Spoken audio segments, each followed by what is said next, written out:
Hello again to our as of yet, but hopefully soon named campaign. We're kicking around a couple names, right, Jordan? Who needs names? Yeah, why not? That guy and that person, and then I probably need a name. Perfection. Love it. I'm Bjorn Anders, your dungeon master as always. And of course, our delightful players, starting with. I'm Jordan. I'm playing as Kira. I'm Nate. I'm playing Mannix. I'm Jamie. I'm playing Siobhan. Anya playing Garnet. I'm Phoenix playing Pohaku Kahu. And I'm Casey playing Reba. So last we left off, you all had taken a job for a local farmer who had said that they were dealing with a large beast, chimera specifically. You met a adventurer by the name of Sindel Trueshot, who gave you some various information about chimeras and how dangerous they can be.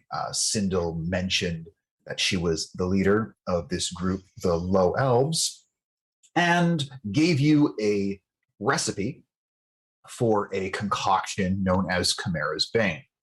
You set out to find these ingredients and learned that one of them could be found along the banks of the river, and one would have to be donated, we'll say, by goblins. The need for goblin snot. You came across a group of bandits along the river who wanted to fight you for your possessions. They really did. It went very badly for them, including a mage who had turned himself invisible to run away. But Pohaku, with his very keen perception, was able to chase down and finish this mage off. As he had said, this individual threatened Garnet, and that cannot stand, which I consider fair.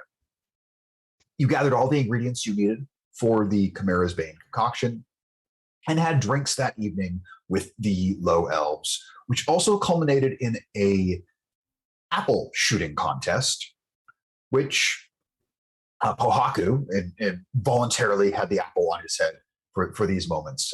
We saw some uses of thaumaturgy and various spells to knock apples off heads, and a great time was had by all. You camped with the Low Elves while you brewed this concoction. Sindel opting to take the final watch to allow the mixture to cool, to be bottled up, and when you woke, you found it hadn't been bottled and stoppered, that it had clearly been left there while you slept, and it had dried out. Reba chipped a piece of it off and took it with, and early this morning you saw smoke billowing from the fields where you found the Low Elves attempting to steal the farmer's crop. A brief skirmish began before an undead chimera bound forth out of the woods. You did battle with the beast, where Siobhan delivered the killing blow after a very timely use of dissonant whispers by Mannix, causing this beast to run, and Siobhan able to take the opportunity attack. This beast lying dead, Siobhan standing on its shoulder blades, her glaive pierced into its central head. Everything is at a very tense quiet as your ally Bancroft had run off, being terrified of this chimera, and the other members of the Low Elves ran off when it showed up. The only others here, besides you, are Sindel Trueshot and her bardic companion, Preet. And that's where we pick up. So as you all stand here, this beast slain, your job completed, what do you guys want to do? Well, the very first thing is I'm going to get my javelin back if I can. Yeah, you can. Okay.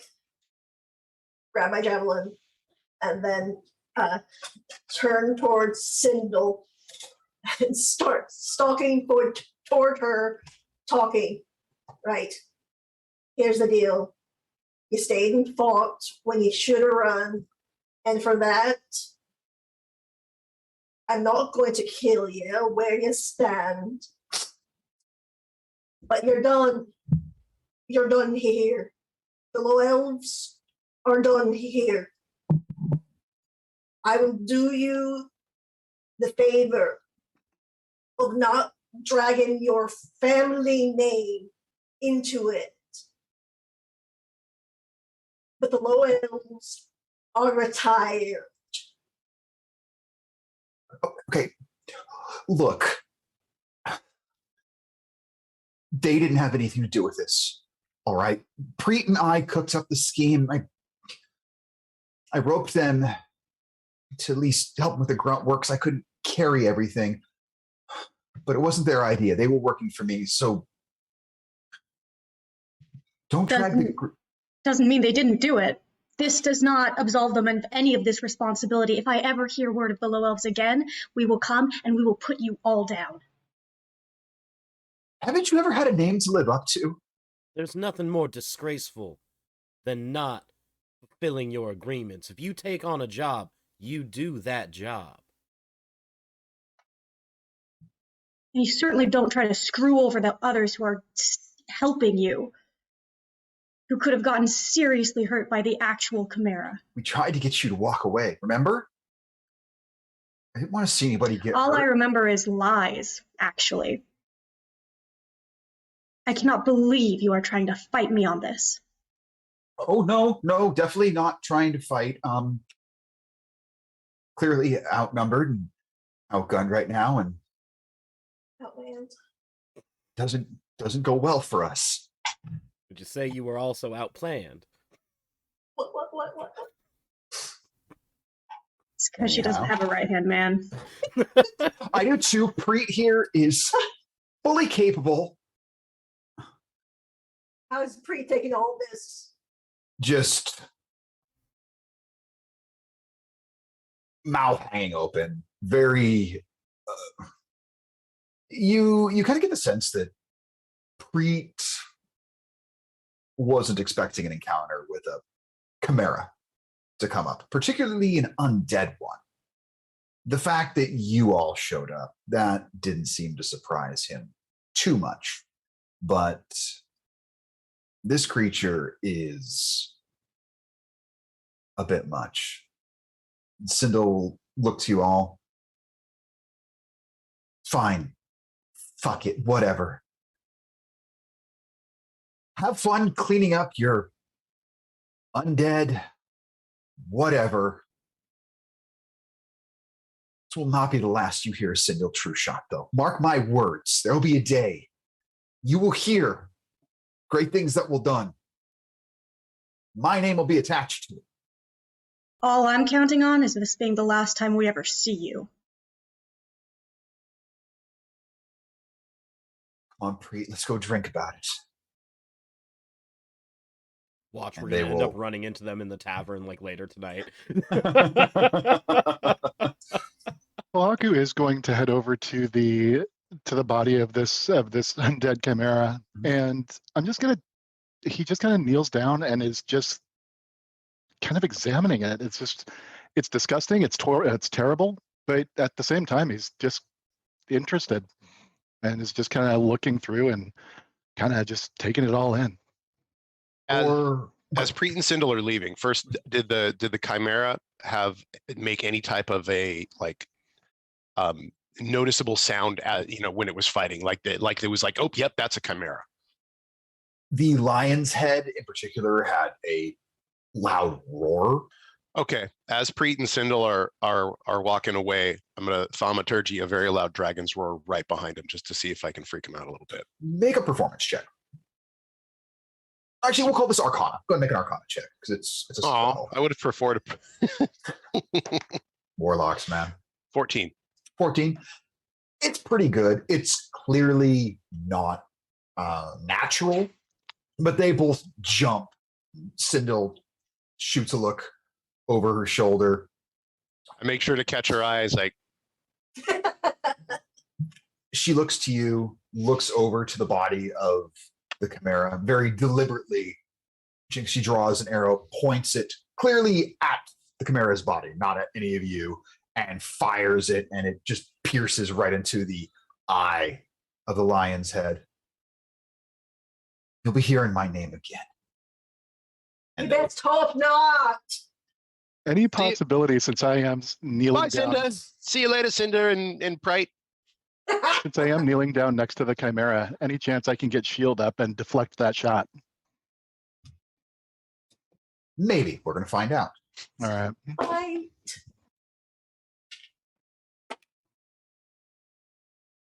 No.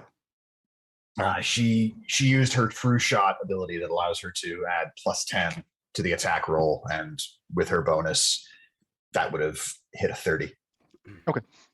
I cast it. It doesn't do anything. Yeah. Spell You- slot's done. You watch as it just goes right past the edge of your shield into the eye she was aiming at. She kind of gives a little bit of a smirk and then hangs her head, looks back to you all before they walk out of you. I'm sorry we met like this. Not saying what I did was okay, but just want to live up to the family name. Your family name is not one of Teeves. Yeah, well, it's also usually been filled with people more talented than I am, but yet here I am trying to fucking live up to it. You're right. I fucked up. Gonna have to live with that. Haku stands as he hears that, kind of from where he was kneeling down with the Chimera, just kind of looks over to her. Families and a family name. You brought dishonor upon them this day. Not only have you failed yourself, and he just doesn't even finish the sentence and just kind of groans and just turns his attention back to the Chimera. She just hangs her head and her and Preet walk out of view. As soon as they're out of view, Mhm. I'm gonna look to Umbani on my shoulder and just, why don't you go tail them for a bit? Give me a feeling of confusion if they do something sketchy. The body will fly off, going a good distance above before actually following. For all of you, the fact that this Chimera is undead is very unsettling. You, Kira, this is extra unsettling due to, as we established, not specifically your quarry, Mm-hmm. but someone you knew was in this area who has associations with those in the necromantic circles. Mm-hmm. You wonder if this may have anything to do with that. But for all of you, undeath is not common. So this has you uneasy. And Reba, you just get this shudder up your spine at the sight of an undead creature. A shudder that doesn't feel like it came naturally from you, but it came from beyond. Now calm down. Is there any sort of hint as to where this Chimera came from, or I don't You know? saw any- you saw the direction it came from out of the woods. I'm gonna start to take down like some detailed notes about Mhm. this undead Chimera. Sure. Planning to send a letter to Sordal. How far away are we from? We haven't seen Ben Dabbler, correct? You did during the morning. Dabbler was out in front of his farm shouting about the Chimera being back Mm-hmm. because he had seen the plumes of smoke, thinking that it had set his fields ablaze. Perhaps we can at least take this wagon back to Ben. This is his livelihood, after all. Absolutely. That takes priority. Is there room? Sorry. Is there room on the wagon for the tree heads? Easily. All right, without fucking up the crop. Yeah, I mean, You could put them up front. Like there's a seating area on the Line 'em all up. like, 3 Yeah, heads so- just sitting there watching everybody. because of the size of each of these heads, you wouldn't be able to have a second person like driving this wagon. So you would have the crop in back and then somebody riding, and then basically riding shotgun would be 3 separate heads, which is very similar to 3 kobolds in a trench coat, just it speaks less. Right, well, contract called for all 3 heads, so I get to work lopping heads off. Fairly easy work for you and your glaive.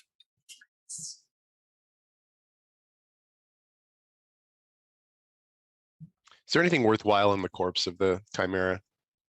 Not really.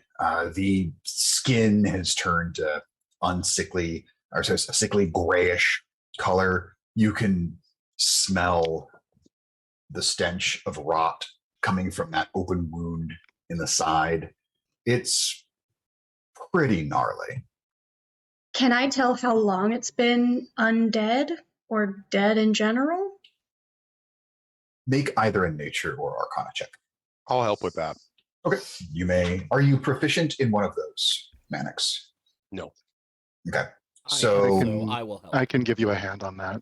Cool. This is That's definitely something excellent. I'm interested in. I Go have a ahead. -1 to both. Then you may roll with Oh. advantage, Rita. Thank you. Ariva. She's not. So 17. 17. Looking at it, this creature was probably killed, converted, whatever, just within the last couple days. It definitely has been less than a week, but being that you are not part of CSI Western Realms, Not don't quite yet. have the don't have the forensic knowledge for this, but within a week.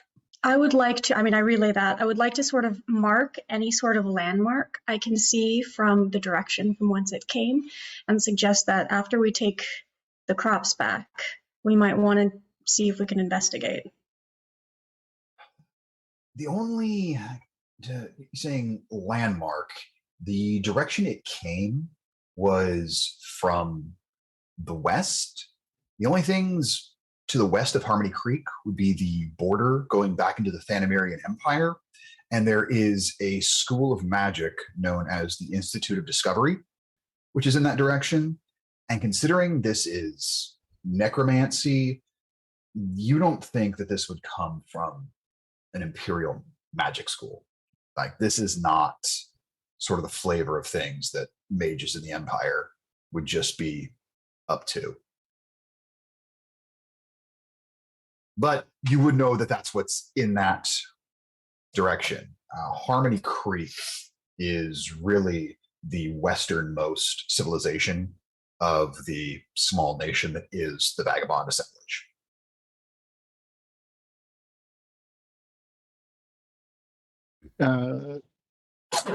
Question on just the physiology on the chimera. Mhm. So we've cut off the 3 heads: goat, lion, and dragon. Correct.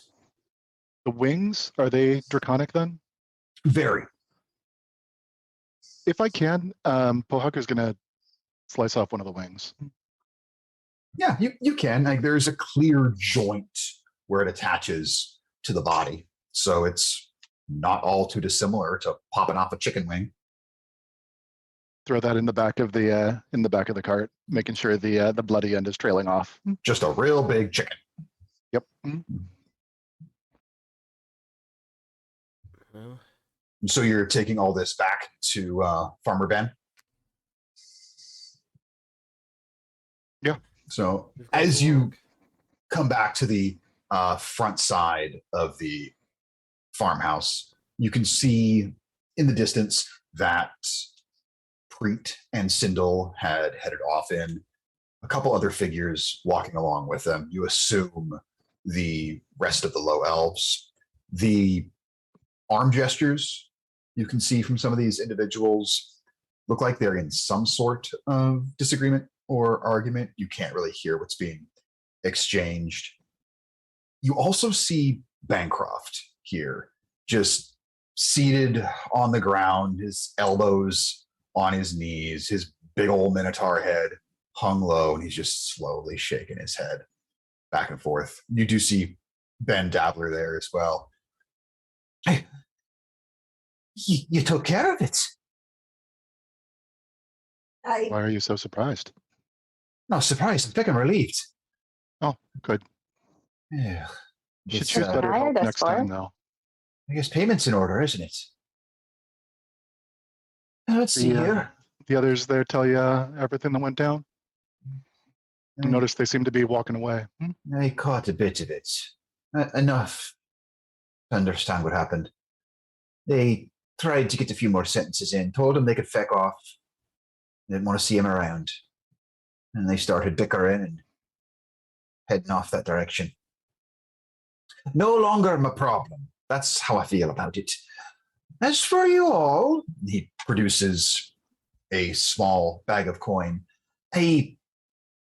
Large bags can get heavy and cumbersome. I know I promised you 400 gold. That there's 40 platinum.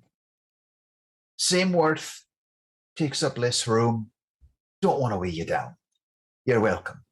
Now, as for your gear, said I might be able to help one of you out with some of your armaments. He's glancing over your weaponry. I don't think I can do anything about the weapons you carry. As far as what you're wearing, let me see here. First looks at you, Siobhan. I don't think I have anything that's going to be of much use to you there. However, he'll glance over at both Garnet and Reba. I do think might be able to help one of you two out. And he looks down at you, Garnet. The leather there you're wearing, I think I got something works little better than that. Fit someone about your size if you have any interest there. And you there, miss, he gestures at you, Reba. Also got a studded leather about your size. Be happy to upgrade one or the other of you. Give it to the little one. She's earned it. well, Are was gonna s- you sure, Reba? I came away from that last battle with not a scratch. You're up in the fire more than I am. what I was going to suggest, because 400 doesn't divide evenly into 7, that whoever got the gear took a bit less platinum. So consider it that way. If you'd rather have gear or platinum, Oh, I'll take the platinum. I Fair guess. enough. But I didn't know how Garnet felt.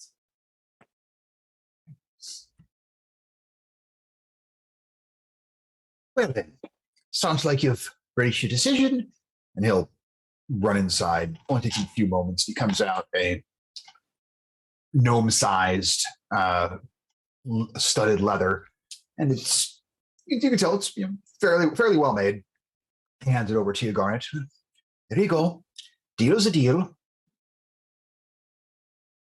And does the bag of platinum pass inspection as far as of the right weight and Oh yeah, everything? yeah. You are so versed with coin. You just toss the bag there a couple times. You're going, yep, that's right. Okay. Like we're at 400 gold coins. You would be able to just do that, but 40 coins, that's no problem for you. You're going, yeah, that's dead on.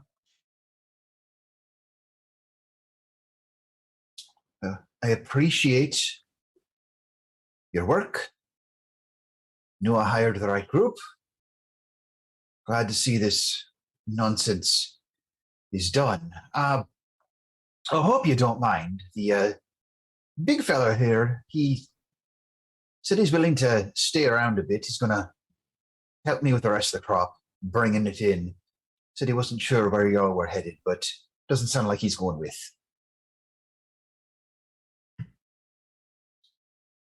Glad you have someone more trustworthy to watch over.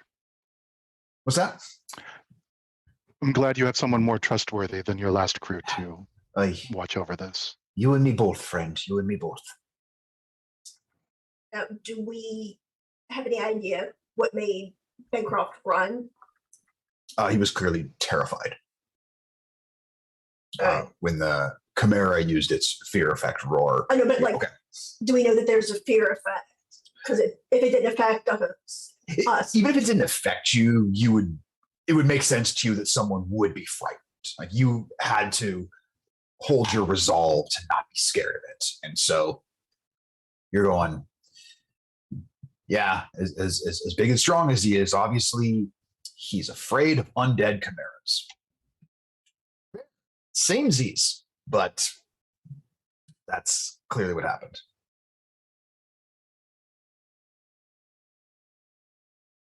I'll just kind of pat him on the back and just, you don't need to worry about what happened in that fight. I've heard of stories of full-grown Loxodon running from Chimera too. Always know Yes. your limits. Just thought that wouldn't have issue when staring something down like that. But here we are. Figured the least I can do to make it up to Farmer Dabbler's. Help him with the crops, as I couldn't help with the beast. Keep my portion of the coin. Didn't help in the fight. Shouldn't get paid for it. I'm fine with that. Gonna make some coin, doing a little manual labor instead. It's only fair. You're a good friend, Bancroft. So are you. I really hope I get to hear all about what you get up to in those letters. Deal. You got to write first, though, so I know where to send mine. Because otherwise, it'd be weird if I'm going, hey, somebody deliver this to Reba, and they won't know how to get it to you because you're just, wherever. We'll figure something out. Yeah. Yeah, you can actually send it care of Farmer Dabbler here. Sounds like I'm going to be helping him out a bit. In fact, I'm going to help him build on that shop he wants to add. Might even start helping him run it a bit. Give the man some time off. Farmers work hard. Do you know all the drama local shopkeepers get to hear? You better keep me updated on the gossip, man. Gossip. Me too. This is the best. You're gonna do good. And he will extend his gigantic hand to each of you that's willing to give him a handshake before he lumbers off back behind the farmhouse. You assume to go get to work on harvesting what's still remaining of the hero's wort left to be harvested and brought in. As Mannix shakes his hand, he palms a good size handful of gold. You fucking earned it. Don't listen to the voice in here. You earned that shite. Sure. We're not going to be in your debt for something that you're giving yourself a hard time for. You. Do any of us pick up on that? Make a perception check. Yeah. That might change some opinions then. 17. Now, Pahaku definitely notices. What'd you get? I rolled a 2 Okay, yeah, no, you're right. plus, And I thought my Oh, 6 that- was low. That's fine. okay, 2 plus 3, I got a 5. Mannix, you don't have the largest hands, nor are they the most calloused due to your noble background. So you're not able to hold the largest fistful of gold. I'll say mark off 11 gold pieces. But that's still a decent amount of coin, particularly out in a farming town. Bancroft just gives you a knowing nod, pockets the coin. Appreciate it. Pohaku, seeing this, oh, you're not the asshole I thought you were after all. You're a good man. Out Do I loud need for to everybody. do a check to hold in my laughter? Make a Constitution saving throw. That's an 18. Okay, yeah, you're able to. Manix just And looks at him and is like, it's just not going to be deadpan. anyone's fucking debt. I'm not going to be looking over my shoulder for that wank. No, if there's anyone that we should be watching over our shoulder for, I think it's going to be Sindel. Siobhan has not stopped watching them. Just arms folded, watching them walk away. And it doesn't take long before they're out of eyesight, going, past shops, homes, and whatnot. You don't see them, stopping anywhere for anything. The body language very much suggests probably headed out of town. Like, that's the direction they're going, is the way into town. Thinking that maybe they should make themselves scarce, considering they're on the wrong side of a group of adventurers. Garnet's gonna look to Reba and Siobhan, and I'm not really spend a lot of time around here.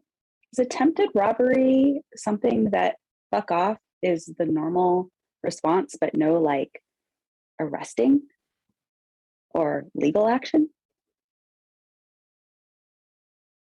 Siobhan and Reba, you would remember that part of the reason you guys are on this job was when Marshal Bicker approached you all. He had said that himself and the Marshal of Harmony Creek, Marshal Ancora Steelbreaker, they were on a different issue.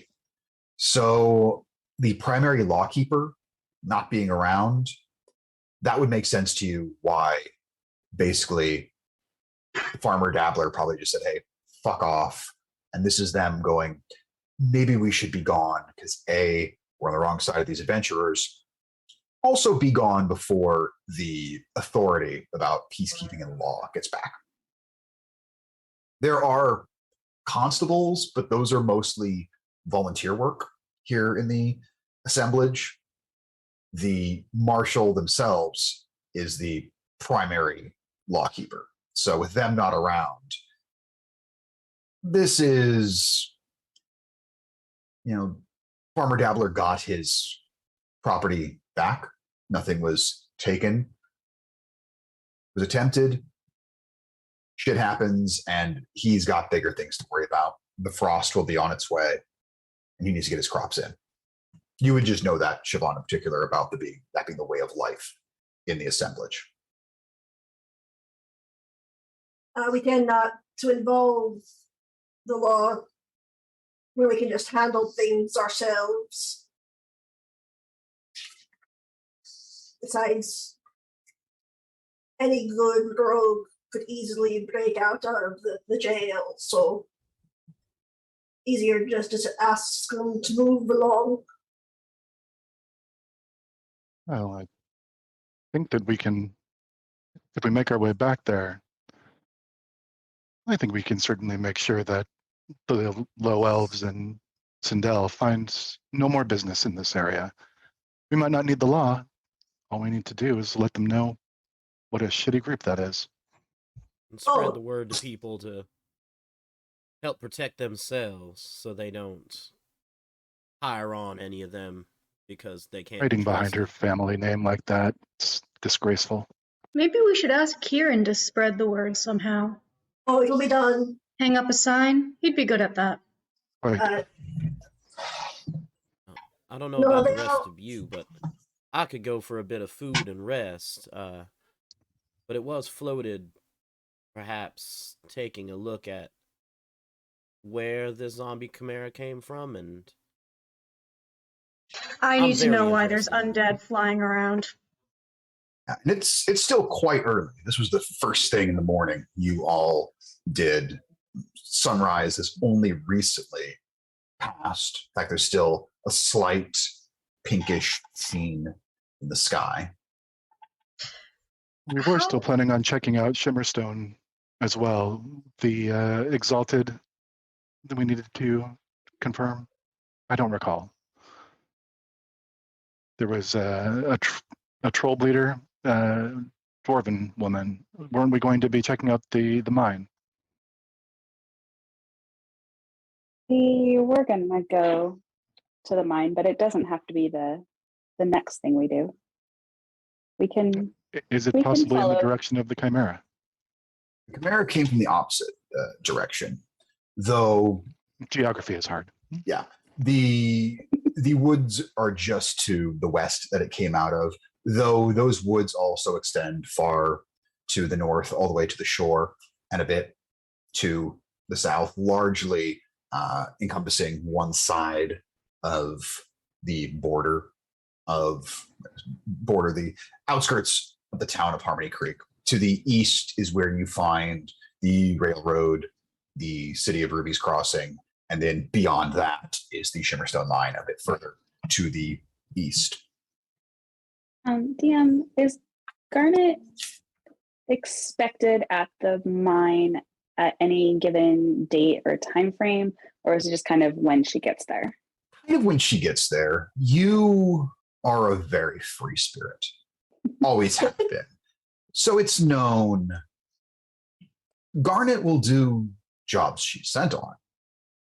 But you need to understand Garnet is on Garnet's time. Because there may have been something shiny along the way or something fun. You can't expect her to pass up either. And that's what I GSP. appreciate about you. That would be pretty just about her. So yeah, undead chimera and new friends are very interesting. I'm in no rush. Hey, Ben, before we leave, just one Hi. other question. There a leather worker, Tanner, in town? Aye, you'll find one. Orcish fella. His work is second to none. You can find him not too far beyond the dusty boots there. He's going to give you a fair rate. Now, what are you looking to get done, out of curiosity? Oh, Jesus. I just kind of look over my shoulder to the big chimera wing in the back of the wagon. It's just kind of fancy. Thought I might be able to kind of motions down at the kind of kilt like skirt that he's wearing. That's just prettier than what I've got on.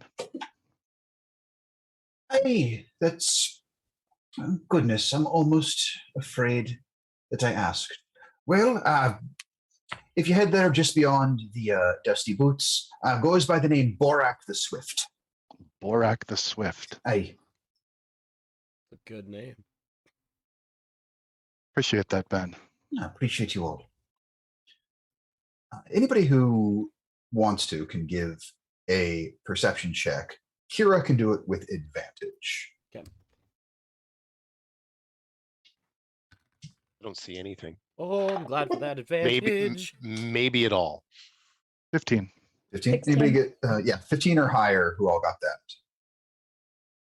So all of you with 15 or higher, you notice about, it's a fairly good distance, but about 2 farmhouses down from the Dabbler farm, there's a bit of a commotion.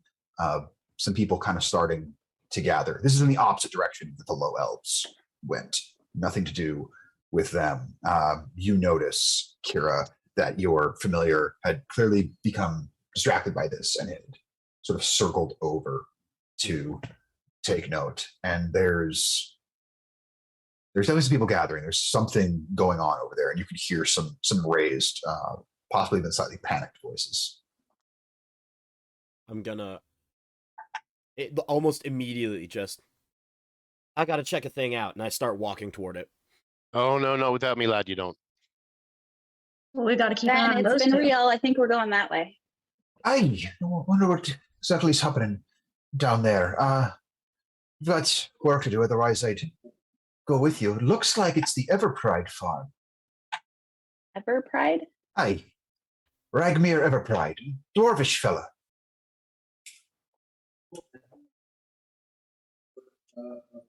And as you all approach, you can hear sort of a commotion, just various voices, all back and forth. You know, they found the body this morning. What do you think happened? I don't know. There was apparently there was shouting, all of this, and you can see there's a individual speaking with what you assume is probably the neighbor. The individual's wearing one of the symbols of what you consider like a deputy working for one of the marshals. It is a marshal, Steelbreaker, and you pick up a bit of it, and you're hearing this very just rattled elvish man. I was walking by, and there was some shouting coming from in there, and all I heard there was this voice kept saying, "You got what you wanted," and it sounded like someone ran out the back, and I called for Ragmir a couple of times, and he didn't answer. And then I poked my head in, and I looked around. There was furniture knocked over, and he was just lying there dead in the middle of the floor, being clearly been stabbed a few times. There wasn't that much blood. I can't understand it. It's almost like I'm no expert. I'm not a healer or anything, but it's almost like his body had been sort of like drained. Like wounds like that, you think they bleed, but there was nothing. And I started screaming, and then you came. The deputies, right. Calm down. When Marshal Steelbreaker gets back, I know that Bicker is currently with her, and so perhaps between the two of them, they can look into some of this. And Kira, as you're hearing this, the idea of a body being drained, you've heard of this before. Mhm. You've heard of this by This is some Iron. Timodar shit, ain't it? Yes. Mm. He has been connected with at least 2 other killings like this. Okay. I will wait until like the discussion kind of dies down, and then walk up to the deputy. Yeah. And the constable there, look, just everyone, I understand this is horrific. Please try your best to go out your day. And if we hear anything, we'll spread the news as quickly as possible. Try not to travel alone until we have a better idea what's happening. I can't believe I'm fucking saying this, but I need to ask you to vacate the premises so that nothing is messed with before Marshal Steelbreaker returns. Please! And people will begin to disperse. And he'll notice you all not dispersing. Oh, yes. You're the ones Dabbler hired, aren't you? Yes. The Chimera problem is dealt with, but I believe I have some pertinent information for you about this. Go on. The way that the wounds were described, there's a killer that is on the Empire's watch list that fits this MO. You watch him stiffen when you mention the Empire. Really? Well,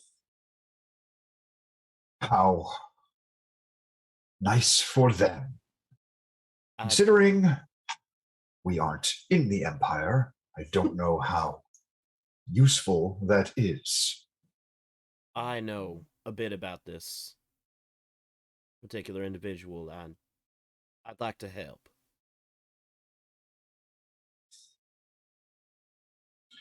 Does good for us all to deal with this criminal.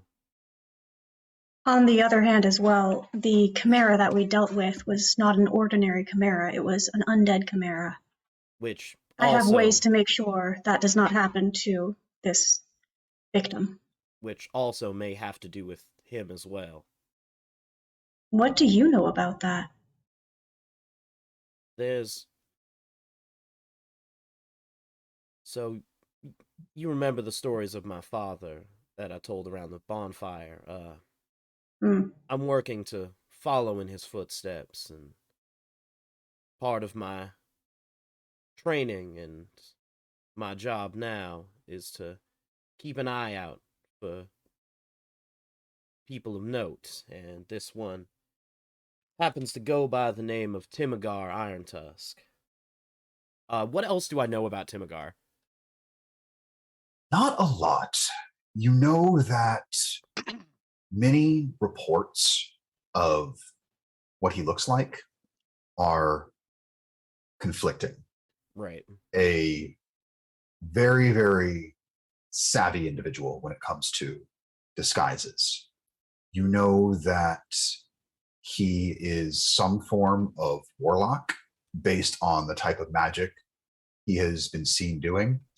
And you know that there's no real rhyme or reason towards his victims. Mm-hmm. There are times where an individual is found stabbed to death. There are times where he's given someone but a cut on the arm and run off. There's never seemed to be any real methodology to how he does things.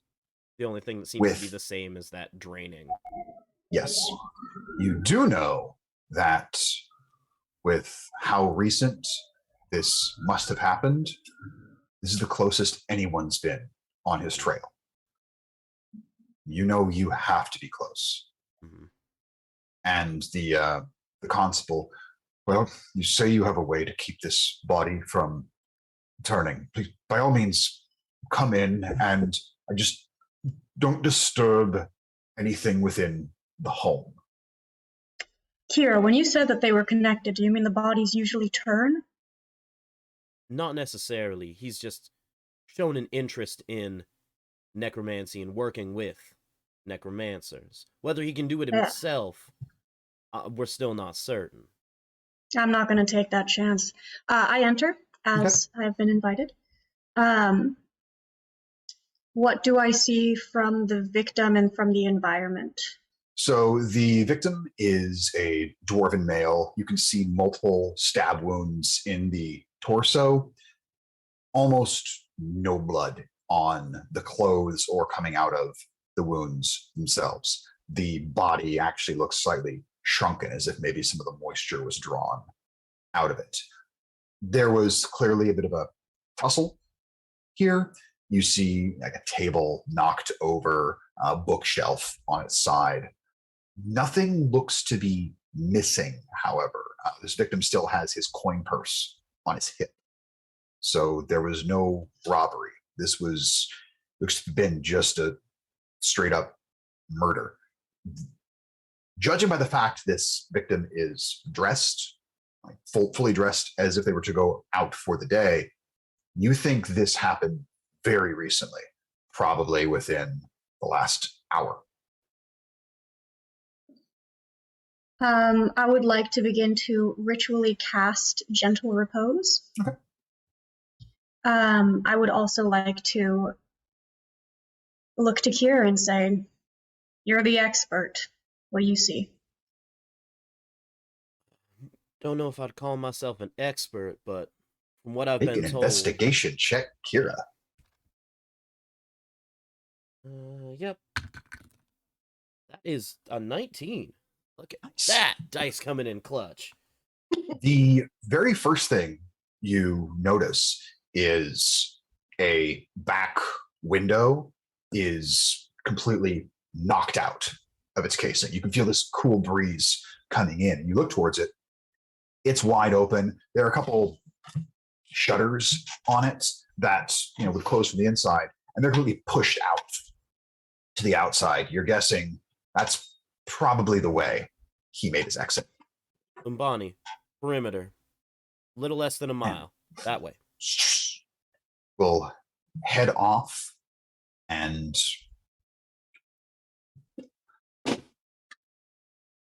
okay. We'll give that a minute.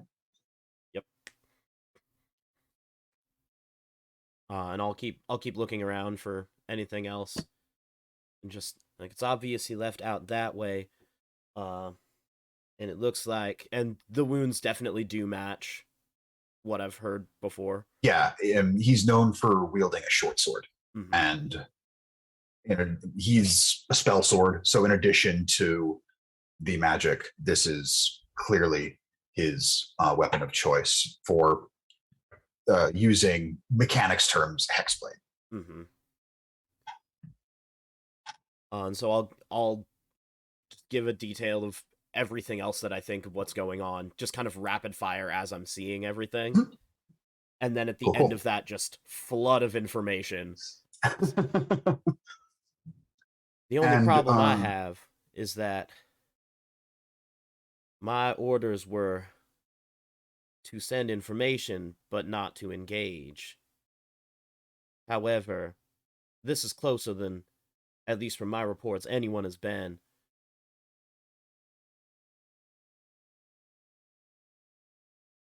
I've got to. You already engaged with an undead chimera. How much worse could this guy be? Well, specifically him, at my ranking and training, I can't take him. Well, you got a group behind you. We That's won't let fair, you they take him didn't alone. account for me. But I also, Sounds like you found a loophole. Better jump on that. I do not like doing that. But No? this is for the good of everyone. I think you gotta try. So from underneath the large wyvern wing that he's carrying on his back, Mhm. Pohaku looks over to Kira. We were working together, and we have worked well together. I'm sorry, what are you getting us involved in now? A magical killer, essentially. Right. So now is this a person who goes around killing people of a magical nature, or is this a person who is magical and happens to be a killer? The second. The constable will speak up there. It speaks the exact same time you do, Kira. Farmer Everpride had no arcane knowledge. This is a senseless killing. So definitely not someone who's killing magical practitioners. Timgar, as far as we can tell, just kind of kills to kill. And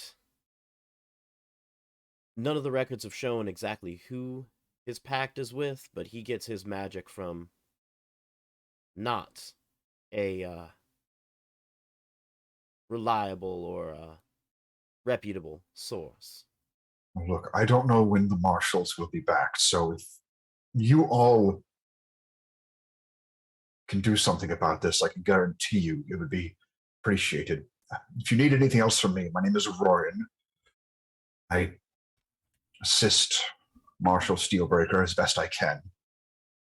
Never thought I'd have to deal with something like this. And the casting time for your ritual of gentle repose, Reba, that's just the standard 11 minutes. I believe so. Okay. But what's the casting time on the spell?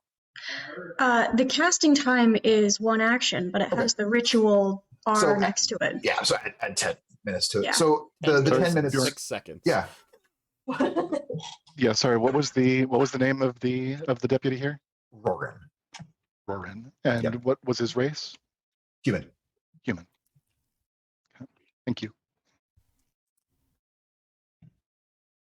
I can't ask all of you to join me in a fight, but I at least need to track him.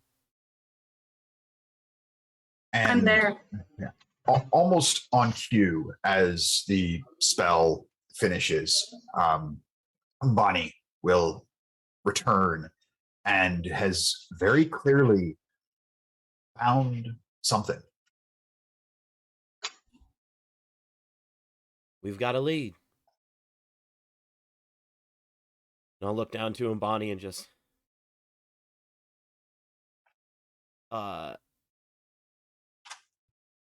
there's a look. Ah. And then I'll tell Umbani to lead on. You can all thank the bronze die for the first time ever, because I rolled the perception check for Bonnie on that, and it came up 20. Wow. What? That Wow. that die that has tried to kill me so many times. So many times. I guess it owed you one, but I need to remember One? not to do that again. Wait. Those are for me. Out of character Yeah. question. Yes. I kind of forgot what the hell Mabani is. A bird of some sort. Yeah, he's a hammer cop. Basically it's an African, basically a roadrunner. Oh. And every now and then these electrical sparks come off of them. Mm-hmm. And he says, meet me. And he holds up signs and he runs through painted walls. Well, not yet, but Yeah, I haven't seen all he can do. That's like a 14th level ability, I think. Roadrunner 14. Yeah. Guys are level 3, man. You gotta get there. It's a journey. It's like a Yeah. journey. The day he comes up with a little piece of paper in his beak. Don't tempt me. The So, yeah, acting powers. you have do this not information. activate. You have this information, and from Bonnie, you have a direction.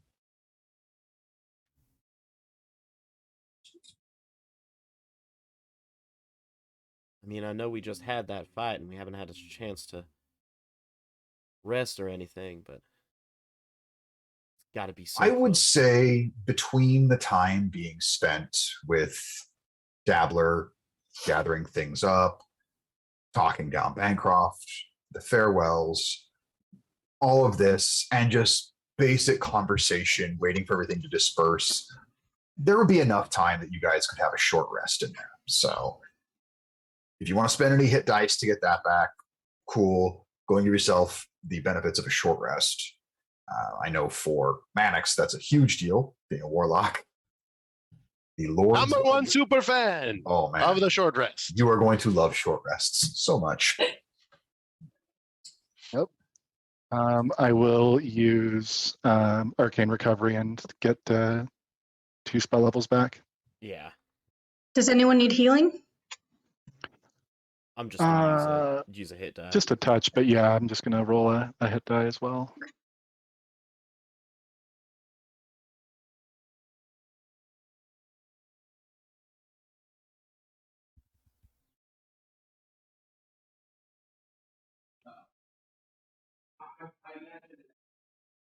Yeah, I feel like there's enough collective time there where you guys will all be catching your breaths. So I'm going, yeah, short rest is fine here.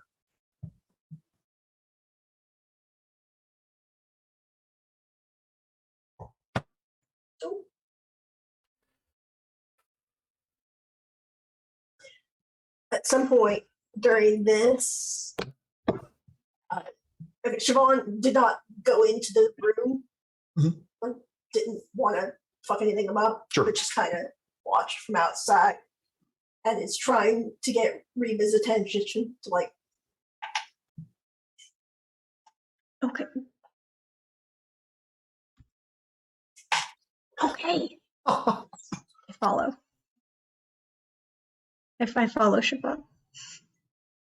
What are you doing? What do you mean? I mean, he's a fucking mage hunter. What? Yeah, are but you he might be tied to the undead stuff.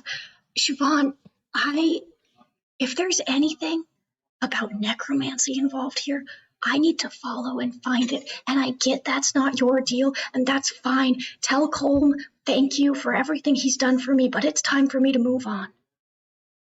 I think I'm gonna go adventure. That's Jamie, not Siobhan. But I let can't. you go by yourself. Yes, you can. You owe me fucking nothing. I owe you, and someday I will be back to repay Colm all the kindness he's given me, but I think I need to take this job. I think I need to follow this lead because that's why I left in the first place. If there is some undead bullshit going on, I'm going to find out about it, and I do not expect you to be a part of it. Just tell everyone else what happened, and may our paths cross again someday. Yeah, I can't have a mage hunter that I don't have eyes on. It's not safe. Well, he's definitely going to go whether or not you do. That's what I'm saying. I gotta fucking go. I'll keep an eye on him. Don't worry about it.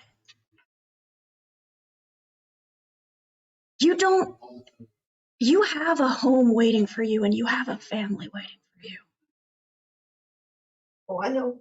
I don't expect anything to take priority over that. I don't, so I gotta go.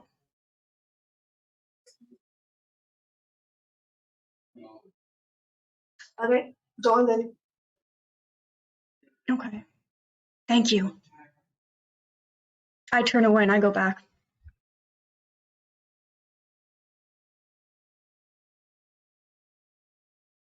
And I meet up with Kira and I say, this guy's not gonna come back to life anytime soon. Let's go follow your killer because I wanna see what he's about. Let's do this. And Yeah. I mentally command Imbani to start leading me to where his lead is. He watches. Bonnie will fly out of the farmhouse and then goes up above and it's just sort of slowly circling and is leading you in a direction towards the tree line. Is everyone following? Reba is. Garnet, what do you Garnet. think? Is this our responsibility? Our responsibility is to make friends, and I think they're our friends. So we'll help them, and then maybe when we're in need, they'll help us. Okay. Besides, doesn't this sound like fun? I mean, have you ever investigated a murder? Because I certainly haven't. I haven't. It's just that this thing is getting heavy on my back. Sounds like a bit of a you problem, but hey. The constable. Oh, he is still an asshole. Okay, never mind. I'm glad I feel better now. The constable. I thought I was mistaken for a while. Oh no. The What are you constable thinking does- again? Wait. The constable does hear you mention the weight of the wing. If you want to leave that here, you can, I suppose. It's clearly not evidence or anything. I'm not going to do anything with it, but I'm not really going anywhere for a Could- bit. Are you Could you going by any chance arrange- back into town? Oh. Yeah. Or arrange for maybe someone to come take this and deliver it to Deliver it. the leather worker behind the Oh. dusty boots. Over to Yeah. Borak. Yeah, I can have that done for you, of course. that would be fantastic. I'll have it brought over. If the marshal gets back anytime soon, I'll deliver it myself. Otherwise, I'm sure I can find someone who will assist. It's the least I can do for your assistance in this. Well, the least you could do is nothing. So this is more, and I appreciate that. I'm glad to be appreciated, but I'll take care of the wing for you. I'll get it brought to Borak. Do you need money? No, not for that. I'm sure Borak will need funds for his services, but I'm not dealing with that part of it. Hey, thanks. Appreciate that. Of course. There I go appreciating you again. Glad to be appreciated. He'll get the wing set aside. And he's just kind of waiting for any other assistance or relief as you all begin to head off.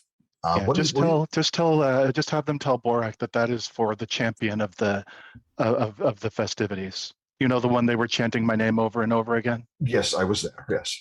Yeah. Oh, a fan. Nice to meet you. Waker.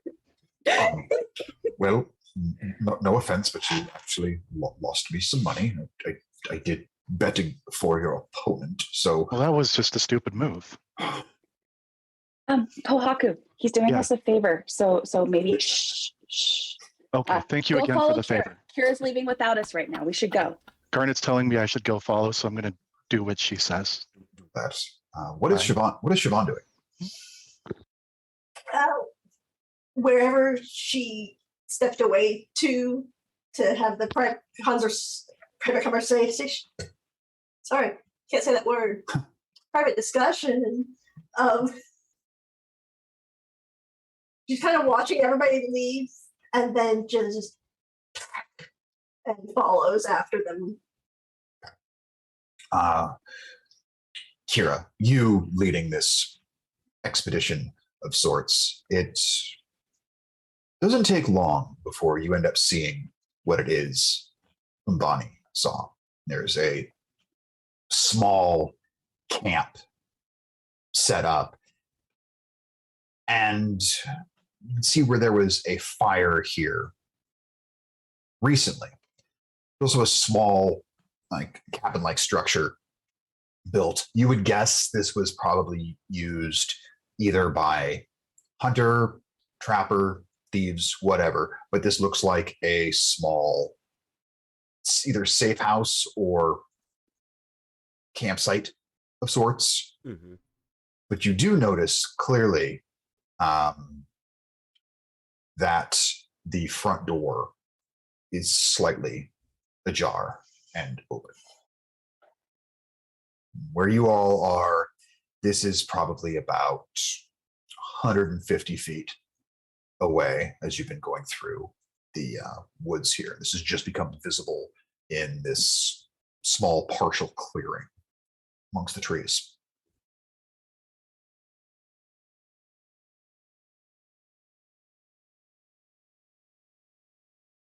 All right.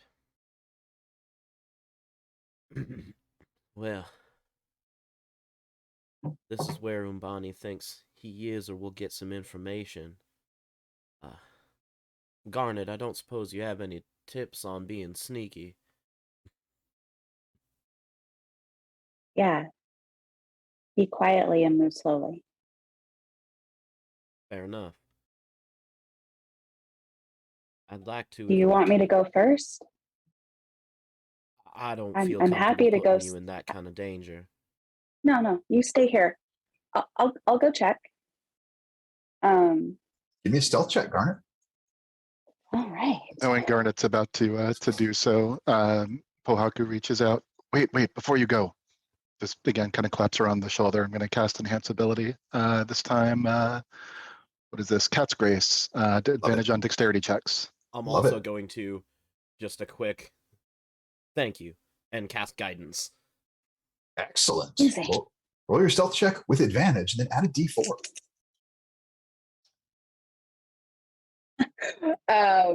Okay, well, nat 20 becomes 31.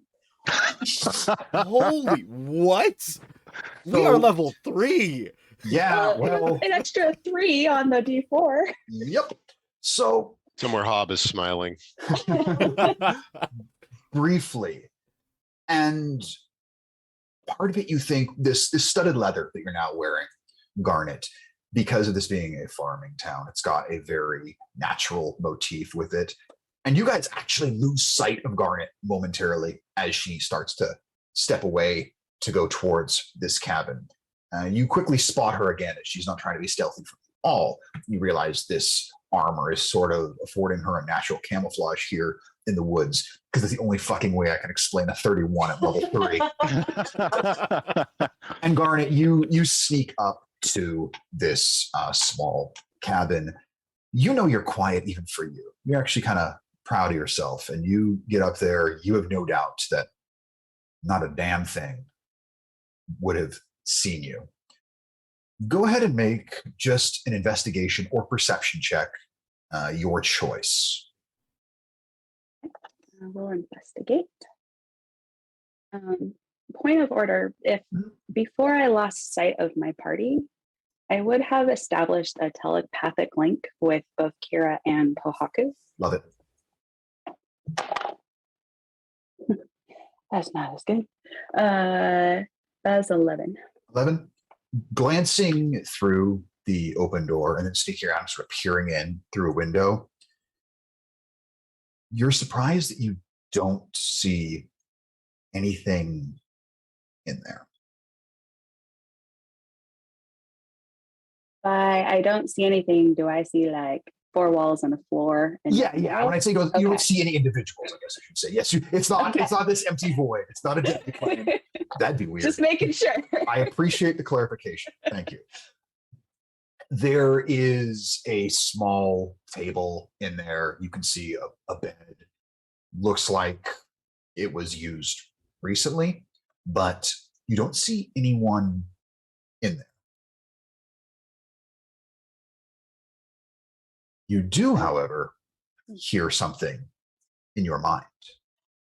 Hear a woman's voice. I see you. I'm not going to tell him yet, though. It's more fun this way. I'm gonna tell Kira and Pohaku. Well, I guess Kira first. I'm pretty sure I snuck up pretty well, but someone just spoke in my mind. I hope they're not listening to this. I've never done this before. But I don't see anyone either. This is weird. Did Mannix clock any of this? I'll just think back to her. And if lay low, find another place to hide that's slightly away from there. If you've already been seen, then we should all come down. How far up is she? At this point, it's all the way to the building itself. It's about 100, 150 feet away. So when this message reaches Pohaku, Garnet, you just get urgently in your head, am I coming to you? Follow Kira's lead. And Or look over to doing the Kira? same, she will try to maybe sneak like away from the building and see if there's like a tree to hide behind. Sure. Just go ahead and make a stealth check for the hide. Still Do I have still advantage. have? Okay. Yep.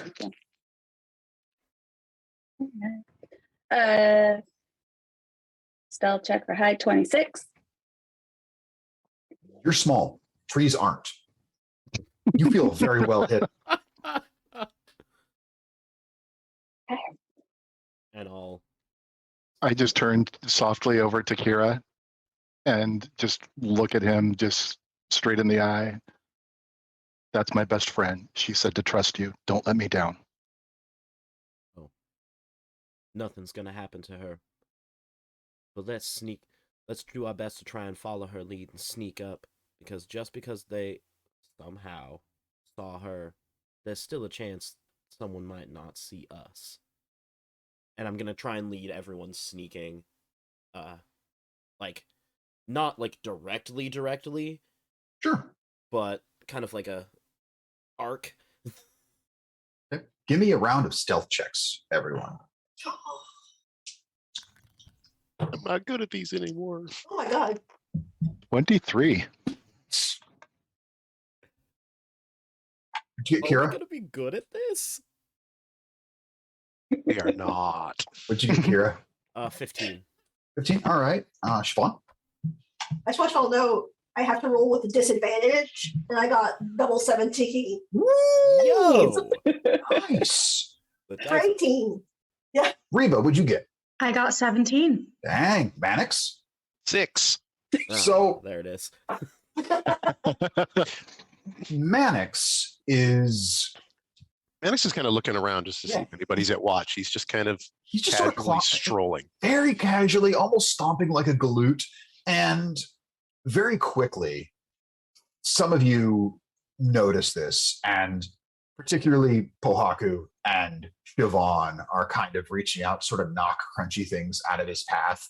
At one point, Pohaku, you just see this very dry stick and you pick it up and gently toss it aside. Siobhan, you hook something with the butt end of your glaive so he doesn't go tripping over it. So collectively, you guys are rather quiet. And even though there's these other rustling sounds, you sound much like natural life within the forest. And you sneak up about where Garnet is, near these trees, about 15, 20 feet from the entrance of this cabin.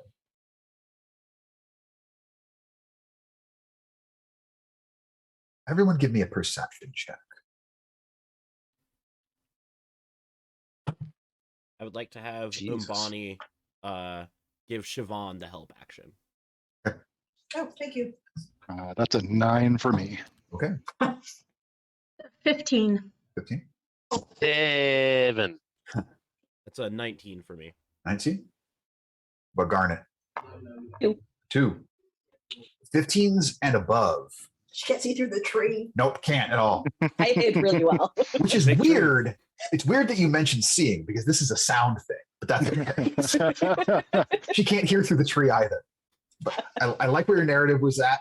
We'll use that one later, I'm sure. The three of you can hear, it's very faint, but you're hearing a sound from inside the cabin that it sounds kind of like a scratching sound. Like, sounds kind of like fingernails on wood. It's to the rest of the group, just y'all ready for an ambush? Because this sounds like this is it. Does it sound like your lad? I mean, I've never Pohaku looks over. Oh, sorry. seen him in person, but this is the best guess I've got. Does he usually scratch fingernails against wood? Just Why? Who does that? Is he a scratching post? Is this like a tabaxi? I don't get it. You all hear this loud. Whoomp. Clearly, the sound of wood on wood. And those of you who had gotten a 15 and above briefly see through one of the windows a shape come into view. trapdoor. Quickly Let's go. clicks with you. This building probably had a subterranean level, and you can see what looks to be this very gaunt, skeletal creature starting to wander towards the doorway. And then you see a second one as well, starting to wander towards the doorway itself. And you see a third, larger, when I say larger, more complete body-wise. And then as the first one starts to reach the door, just those of you who got the 15 above see very clearly a half-orc. Beyond that, I need you all to roll initiative. You have advantage, Tanya. Thank you. Don't be my first good roll of the day. Don't be my first good roll of the day. I appreciate that, Pohaku. That was a 1 and a 20. 25 to 20. Sorry. 24. Math. 21. 21. 20 to 15. 17. So nice. Claire going early. 15. 15. 15 to 10. 14. What did you get, Pohaku? 7. All righty. My bonus was higher than the roll. Get in there. All righty. So that occurring, Garnet, you are up first. You can see your allies tensing up. Very clearly something going on in there, but the first of these creatures has reached the threshold of the door and started to step out. You are up first, Garnet. What would you like to do? So I guess I'm a little unclear. I just see a creature in the doorway. It is a skeletal warrior of sorts. It's wearing tattered leather armor, has 2 hand axes, one in each hand, and it's just looking about. Clearly, some form of, I should say, intelligence, but it is some sort of undead creature. Okay. And it hasn't necessarily indicated that it has seen my allies yet. Correct. It is clearly looking about for some sort of threat. You can hear a single voice from in there. It's out here somewhere. Find them. End them. All of you hear that. Oh, okay. Yeah, I'm just gonna throw a couple psychic daggers at it. Alrighty. This first attack roll is definitely with it. Actually, both these attack rolls are with advantage. They have no idea you are there in particular because your stealth roll was off the friggin' charts. Oh, all right.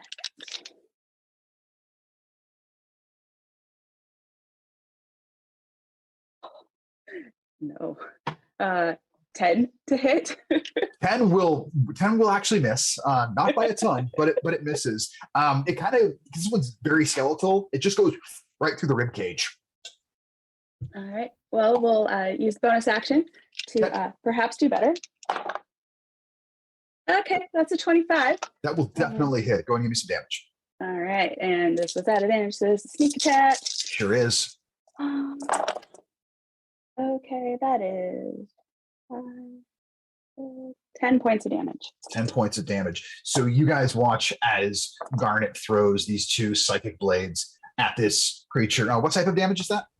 Is it psychic damage? It's psychic damage. Okay, perfect. It actually doesn't leave any mark Awesome. on it. The first one goes through this open rib cage, but the second hitting right on the sternum, just, you can see the energy just disperse across its body. It's very clearly rocked. In fact, one of its ribs falls off and onto the ground, and it looks directly in your direction, Garnet. Excellent. That was my action and bonus action. Yep. I'm just gonna hang out and say hey. Love it. Up next, we have Karazura. Can we say that I have already cast Mage Armor? Yes, you would have cast it on your way up to this, knowing that there was likely a threat. I would say that that would be in your wheelhouse. I'm not going to get real picky about the use of Mage Armor. Thank you. Mhm. Because you said we saw 3. Yeah, you saw 2 of these very skeletal ones, one with a more complete body, and definitely you saw Temagur Iron Tusk in there as well at the back of the pack. Are they? Oh, Are they? I don't know. All within 5 feet of each other, roughly. The 2 skeletal ones definitely are. Then I'm going to specifically move to pop out from where I'm hiding, Okay. so that the rest of the group hiding near me, maybe they don't pay attention to where they're from, Love it. or where they're at, and the opposite direction of where Garnet is. Okay.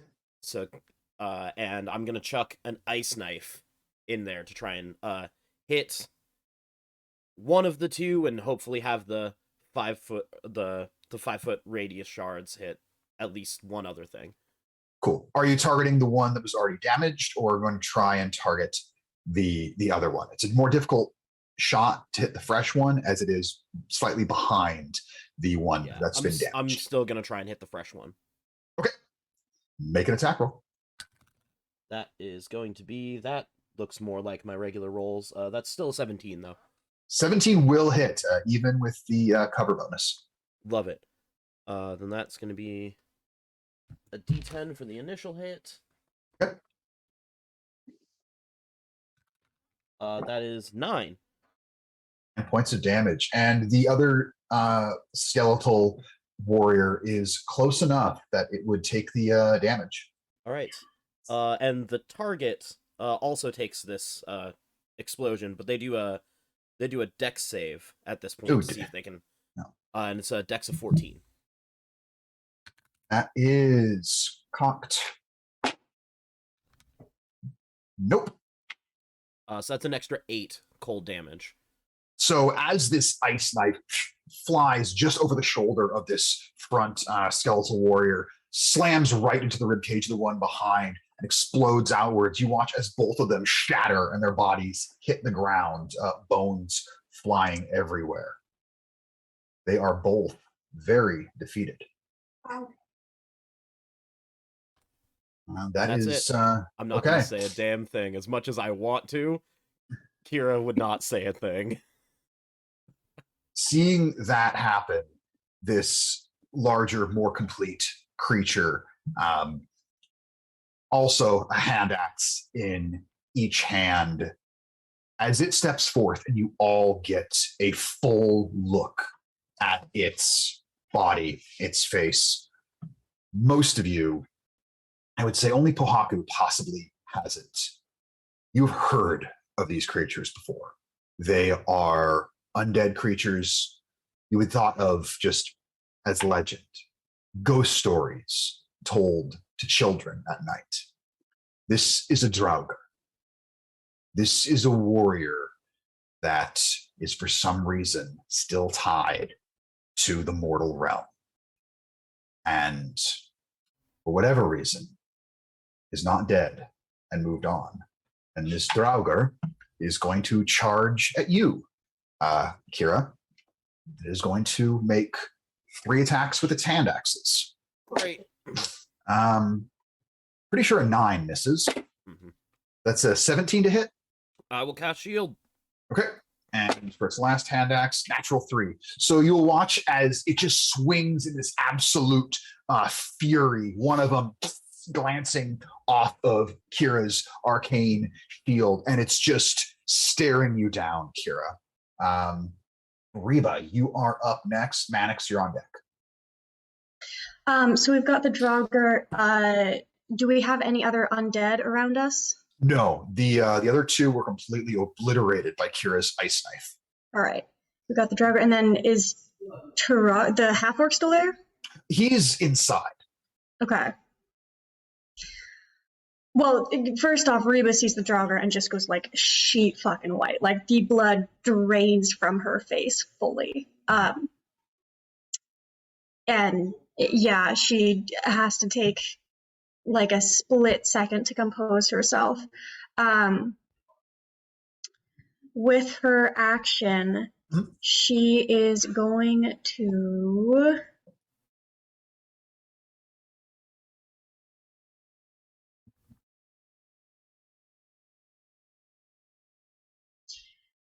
I mean, with her action, I think she's going to use Channel Divinity to turn undead on the Draugr. All right. Is So there a that's a save on that? wisdom, yeah, wisdom saving throw of 13.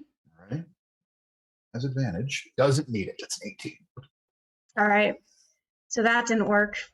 So then as her bonus action, she's going to cast Spiritual Weapon. Yes. What does your holy symbol look like? Since for Turn Undead, you present your holy symbol. This is the first time you've done this. The holy symbol looks like a drinking horn. Love it. But specifically in a lot of Norse culture, they have a type of funeral ale. Mhm. This is what would be used for that. I love it. So you all watch as Reba, she has 2 drinking horns on her person. You've primarily seen her drink from one. The second one, a bit more ornate, being the holy symbol. Reba, you hold it high and sort of give it a little slosh as it has remnants of that funereal ale in it. And this Draugr, it slightly shakes, but its resolve holds and it looks. But your spiritual weapon appears. Bonus action. I believe it gets to attack the same time it appears. It does, yes. Make an attack roll. What does your spiritual weapon look like again? It's a big old paw, big old dog That's paw, right. Yep. very long claws. Yeah, that's a 24 to hit. That will definitely hit. Give me some damage. Excellent. That's 9 force damage. Excellent. Yes. So you watch as this spectral paw hits against the chest of this Draugr, slightly staggered by it, but still standing tall and proud. Cool. That's my turn.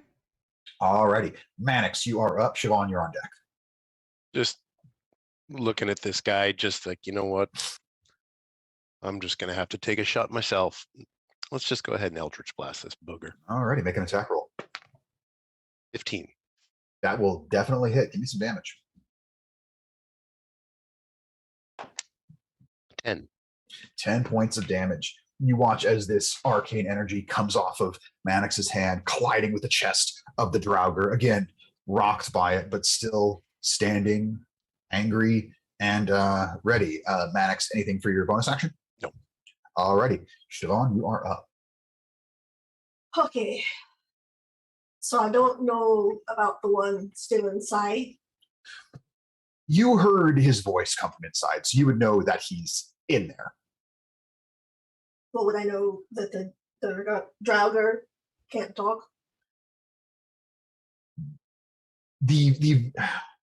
Yeah, like this thing is just mostly made sounds. It's as it's come out. You know what? No, it's too fast. Okay. We'll figure this out. I'm going to kind of shoulder check Kira out of the way and square up with the Draugr. Okay. Draugr. And attack with my glaive. Alrighty, make an attack roll. Are you raging? No. Okay.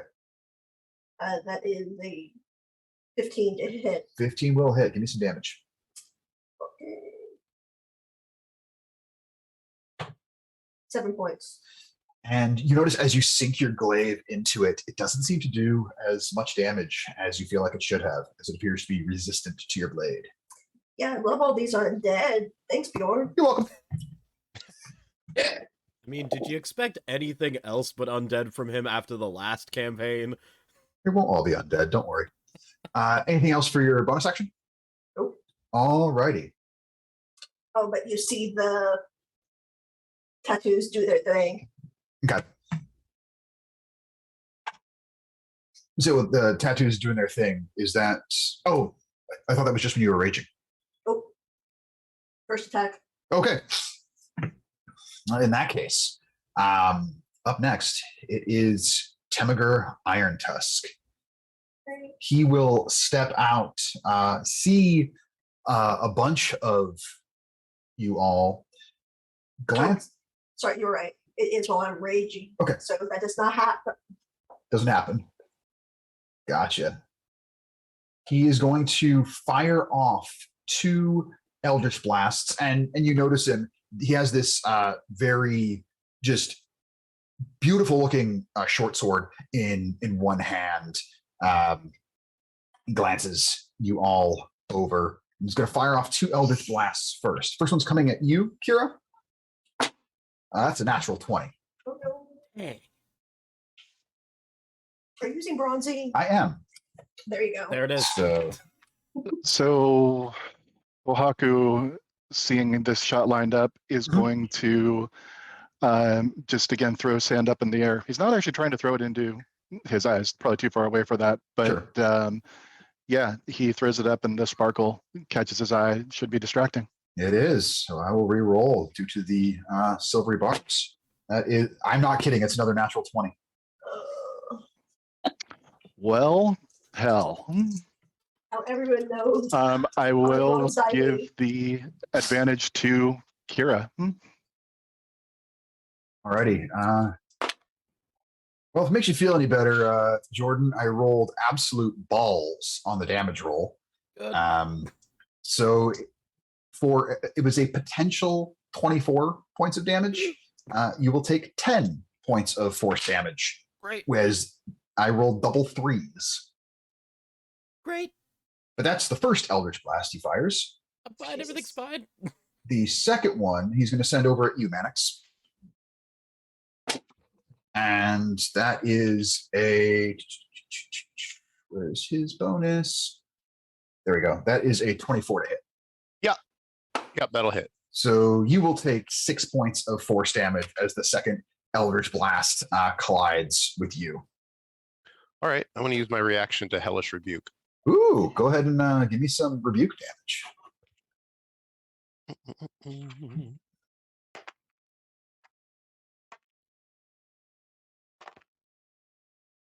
12. 12 point. What type of damage is that? I believe it's Oh, I have this bar here. It's fire damage. yeah, fire damage. So we have to make a dex throw. Oh, okay. So And dex what's your save? 14. 14. That is a 12. So he will not succeed. He'll take the full damage. And then as you do that, he is going to use his reaction to Hellish Rebuke you. So I need you to make a dexterity saving throw. Oh no! Oh no! Critical fail. It's like playing against a blue deck Alrighty. in Magic the Gathering. Gods. Alrighty. I hellish rebuke. No, shit. No. As this rebuke hits him, and he just glares back at you, and you watch his eyes flash with fire, and you will take 14 points of fire damage since you failed. Meep. Fuck, that hurts. And that is everything he can do. It is now Pohaku. It is your turn. How far away? So he's come out the door. Yeah, How far from where Garnet is crouched down is he? he's probably about 25, 30 feet away. Okay. So Pohaku is going to just turn towards Garnet, actually. And you see him kind of raise his hand up. And as he does so, he is casting Mold Earth, and he is creating a 5-foot barrier for Garnet to sneak behind for her shots. Alrighty. And he is going to, at that point, just take a little bit of cover. He's going to try to put the building in between him and Timiger. Alrighty. That's it That for him. is good as to bring us back to the top of the round. Garnet, it'll make it your turn. Kira, you're on deck. So I am.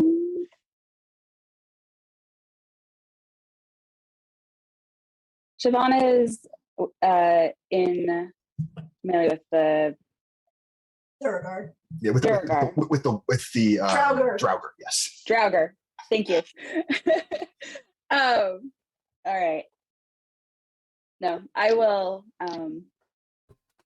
use my bonus action to hide behind that mold earth. Okay, give me a stealth check. A lot of damage to it, so or not. Yeah, you still have advantage. That's for an hour unless I use Yeah, concentration. sure do. All right. So that is 25.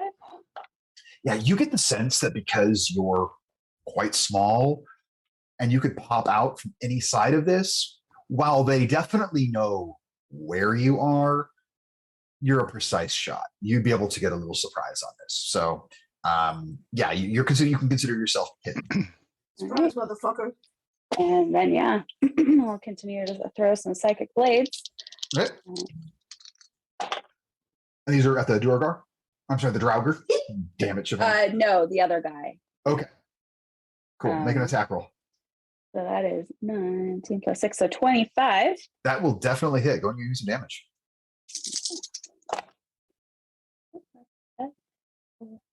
No, 12 points of damage. And then What type of damage you said?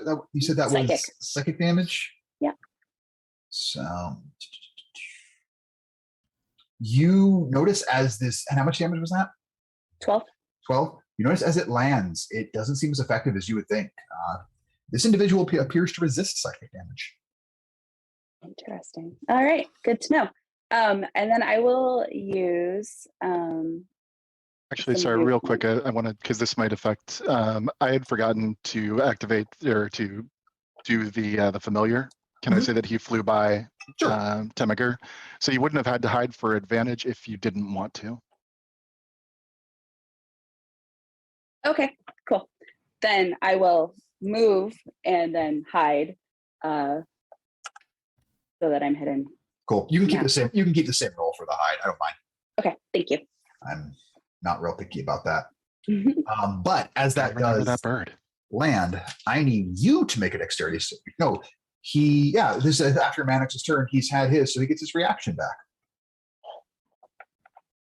So me? Actually, no, I'm going to save it. Don't worry about it. That's going to bring it. That'll bring it to Kira's turn. So, I wish I wasn't wasting the advantage that you gave me, but that's fine. Kira pulls up his hand and starts to have some ice coalesce around it as I turn some sorcery points into a spell slot, Love and it. I cast Rhymes Binding Ice out in front of me. Okay. Which I'm hoping to be able to catch the Draugr and Timigar in. It's a 15-foot cone. 15-foot cone. Yeah, you can catch both. What kind of save is that? Let me look. That's Constitution save. 14. Okay, 14. The Draugr will save. They both save, so half damage. So that's 8 points of damage, of cold damage to both of them. All right, so halved on the Draugr. You would now consider it bloody. So it was 16. I halved it already. Okay, so it was half to 8. Yeah. So, and you will see it has very little effect on Timigur, as you think he is probably resistant to cold. Mm-hmm. And that's my turn. Alrighty. Well, Siobhan, you are right up in the face of this Draugr. It's going to take. Let's see here. We'll start with the swing of the hand axe at you. That is a 15 to hit. That just meets. Just meets. So the 4 points of slashing damage. Second attack, that's a natural 1, so that definitely won't hit. And natural 3. So yeah, there's something about being undead just kind of makes your joints a little tight. You think maybe this Draugr forgot to stretch in the morning. You know, that stuff's important, but not so much on connecting with anything. That's going to bring it to Reba, and then Mannix, you're on deck. All right. With her action, Reba is going to cast Bane against the Draugr and Timibar. Alrighty. What's your spell save? Charisma 13. 13. That's a failure for the Draugr. Excellent. For Timigur, that's a dirty 20. Oh well, got one of them. Warlocks. Okay, well, anytime the Draugr makes an attack roll or saving throw, they have to roll a d4 and subtract the number. All right. So you watch as this arcane energy comes off of Reba's form. It doesn't coalesce and grip onto Timigur Iron Tusk, but this Draugr is just sort of bound in this spectral energy that now crackles around its body, slowing down its muscles even more. Is Timigur within 60 feet? Oh, yeah. He was something because I said I was putting the building in between us. I can't see him, correct? You would not be able to see him at this moment. Okay. I think I'm going to send over my spiritual weapon. Do it. And have it attack Timigur. Make an attack roll. It fell off the table. It's a 7. That's not going to hit as this paw swings, but just goes a little wide of him. He's not super quick, but was able to get out of the way of that one. And that's my turn. All righty. Mannix, you are up. Siobhan, you're on deck.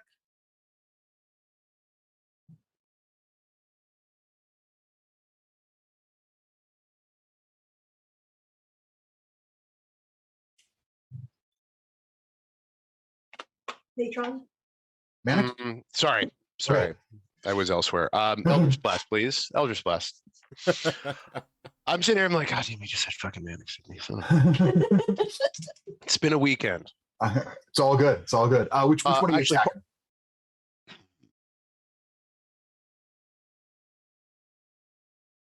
I'm actually the Draugr Prime. Okay. Love it. Make an attack roll. 18. That will definitely hit. Go ahead and give me that Eldritch damage.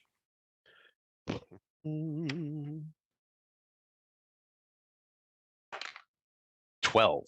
Nice. You watch as this eldritch energy collides with the Draugr's form, and it's shuddering under its own weight at this point. Not sure how much more it can take.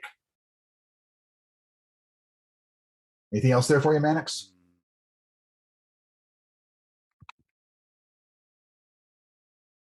No. Alrighty. That's going to bring it to Siobhan. You are up. Okay. Where is the rest of my party position? in relation to me? They're largely spread out, mostly behind you, as I would imagine you try and interpose yourself between the threat and them as much as possible. Mm-hmm. Who is not behind me? I would say Pohaku's definitely not behind you since he went around the side of the building. Garnet would probably be slightly ahead of you as well, being behind this earth wall. All right. Okay, I'm not scared of this Browger. The other dude looks like a much bigger threat. So I'm going to charge up to Iron Tusk. Okay. The Draugar is going to make an opportunity attack. Yeah. Natural one. Okay. And Don't need to worry about Bane there.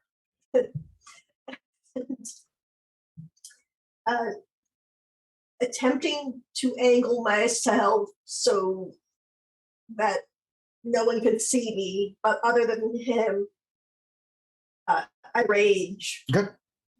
And so now you see the tattoos come out and, Yeah, all the energy coming off of your body. Mhm. And attack the biggin. All right. Make an attack roll.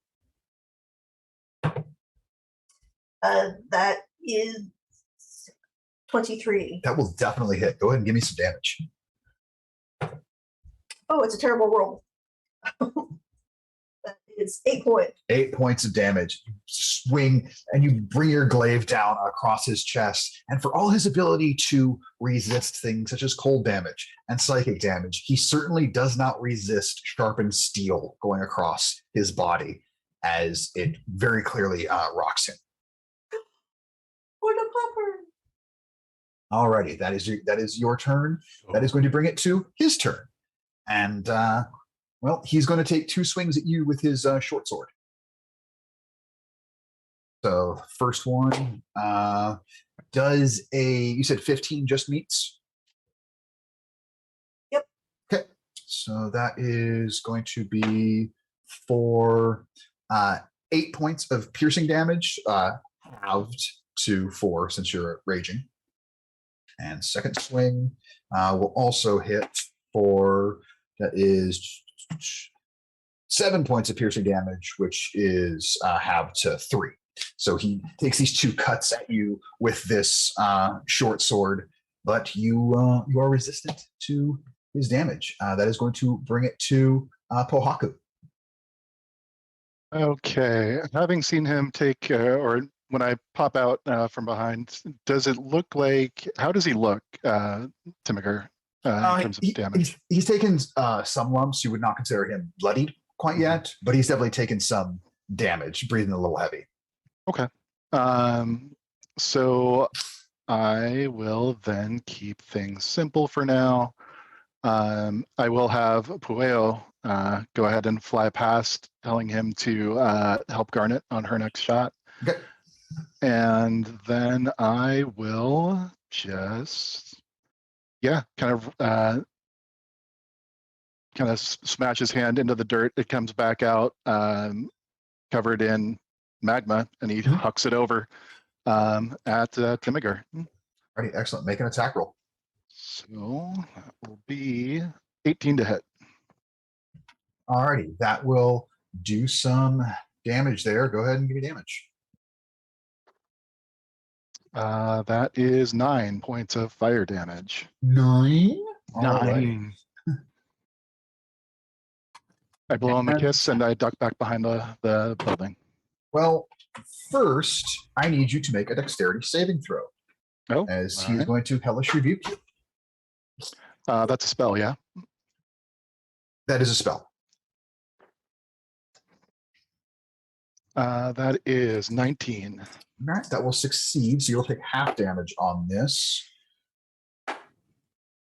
Ooh, be glad for the half damage there. That is going to be 22 points of fire damage, but half to 11. And I am making a con save. Oh, not good.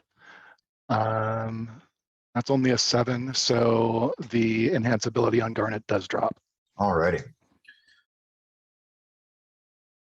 That is your turn, I believe. That's everything for me. All right. Speaking of Garnet, you are up. So how's the Draugr looking? It's looking real rough. Like it's having a difficult time staying standing. It looks like it's even having a difficult time holding up the weight of its own hand axes. Okay, yeah, it's time for him to just go night night, Cool. and I will attack him At advantage. with another second blade. It was. What's the advantage from? I thought you had Pueo I was over to hit- help. I had as him. well. Oh, okay. Oh, well, I was having him help on the big guy. He flew Oh. the big guy, I see. Gotcha. but you also I- hit. I hit at the end of the last Glorious. round. So 18 plus 6, Oh, yeah. 24. That's gonna hit. Go ahead and give me some damage. Okay. I have to use sneak attack on the first one, right? I can use it on my second one. Does it say that you may? I think sneak attack's once per turn. It is once per turn. I believe it's optional. Okay, I'm not gonna do it Cool. if I think he is like that close to going night night. All right, give me damage. 9 points damage. 9 is even with the. Let's see here. Now, this was psychic. This one does not resist that. So yeah, this psychic blade goes out and just right between the eyes of the Draugr, and it kind of sways. And boom, its body hits the ground. I am then going to, oh boy, seeing how Siobhan's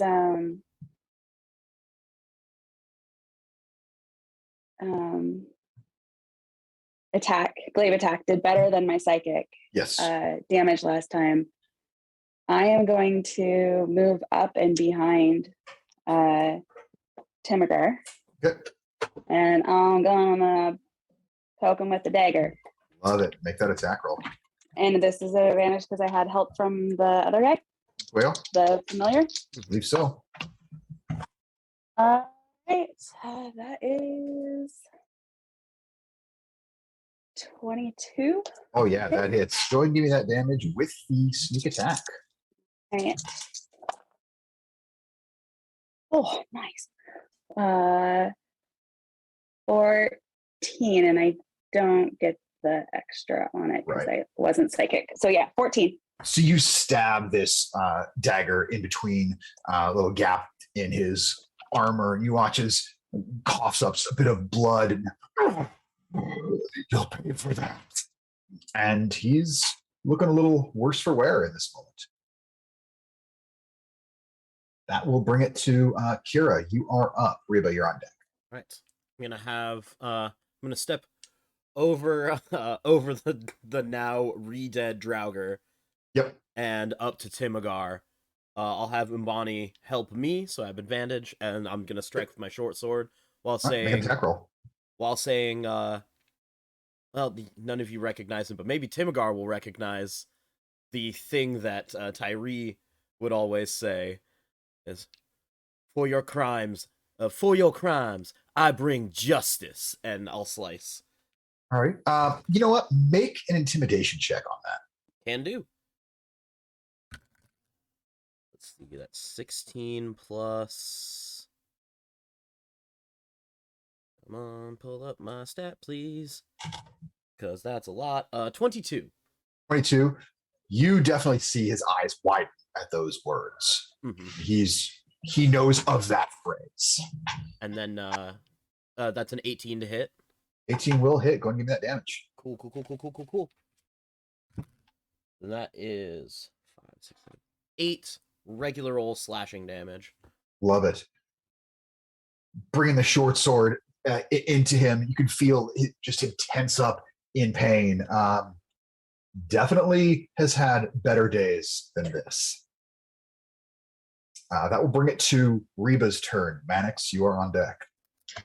Fantastic. Reba is going to cast Guiding Bolt. Guide bolt. Make an attack roll, please.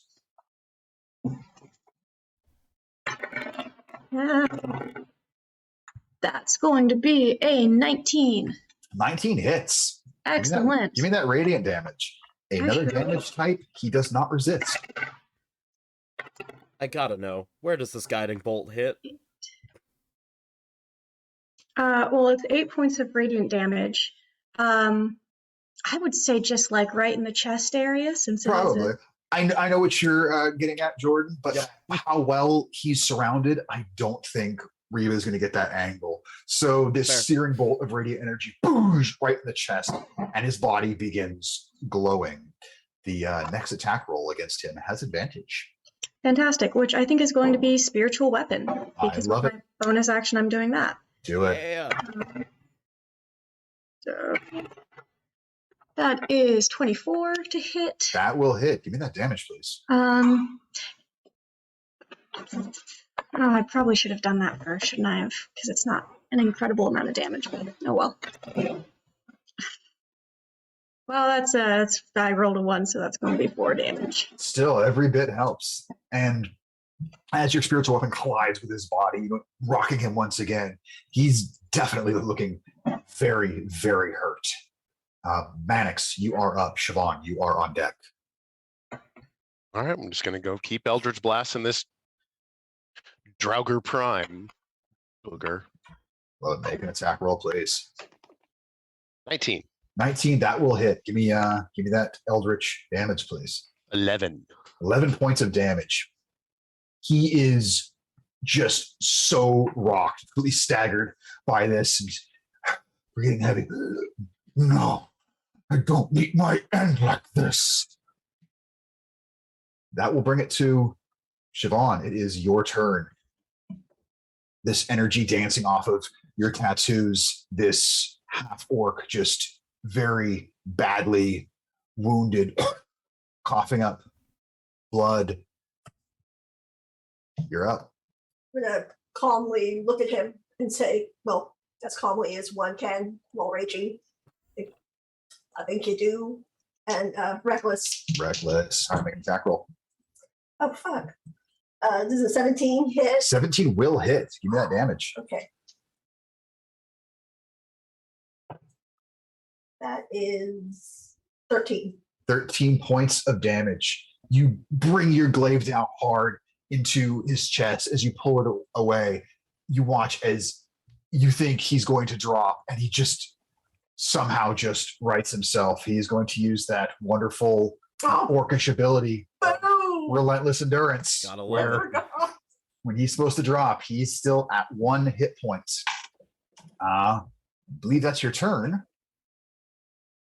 That's going to bring it to his as he looks about very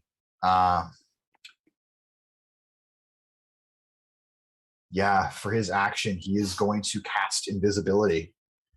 He is going to try. Whoa. He's out of spell slots. Too many rebukes. Love Yeah. to see it. Because he only has the 2 spell slots. Double checking. Does not have different way out, running through all the stuff he's got. Yup. Okay. Well, he's going down swinging. He can see this energy coming off of your tattoos, somewhat just reaching out at him.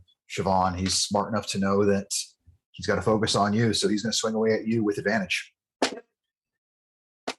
Okay, that one will hit, and okay, both attacks hit. So you will take a total of, I rolled the same thing on each die, so we'll double it and then half it essentially. So it would be 20 points of piercing damage, halved to 10, as he just takes these 2 swings at you. Your guard completely being down from having done the reckless attack. You barely noticing these attacks. That's going to bring it to Pohaku, as Siobhan, you had him staggered, almost allowing these attacks to hit you, knowing he can't drop you, and this is going to open things up for your allies to finish him. Bohaku, what do you got? Pohaku emerges from behind the building, looks over towards the action there, kind of cocks his head, nods, and extends his hands. Mushrooms start sprouting in a 20-foot circle around him, and snap my fingers. The spores go up in the air. I'm casting sleep. So if it's only one hit point, then I'm pretty sure this is going to be fine, but I can roll for it if you like. You don't need to roll for it. Okay. He goes unconscious. And I will have Pueo fly past, land on him, keep going. And I'll just turn over to Garnet and just kind of nod. Yeah, Garnet, you would be up next in the turn order. And I will close distance with him as far as I can. Handing over him, Garnet nods very approvingly at Pohaku and his restraint there.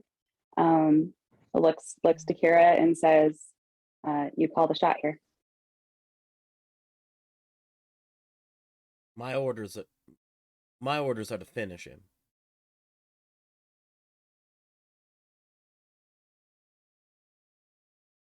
By all means, I'm not standing in your way. And then I'll just stand over him, look over at Umbani, and just, with the short sword, with the point down, just straight through his neck to try and get his head off. You pierce him cleanly through the throat. Short sword being a little more of a piercing than a slashing weapon, but you're precise. And you easily separate head from body. Temurger Iron Tusk will kill no more. Well done, all. You notice at his side this very beautiful, glimmering short sword. He has a few other things on him, but we'll get to that next time, as this is where we will pick up. There will be no more encounters unless you guys do something really stupid before your next long rest. So you all level up. Hey! Yes! Oh, that's a Welcome big to one. level 4. Huzzah! Have fun with that. We will open our next session with discussing what you do with your level up. Thank you all for watching us. Please come back and see what chaos awaits. I love it.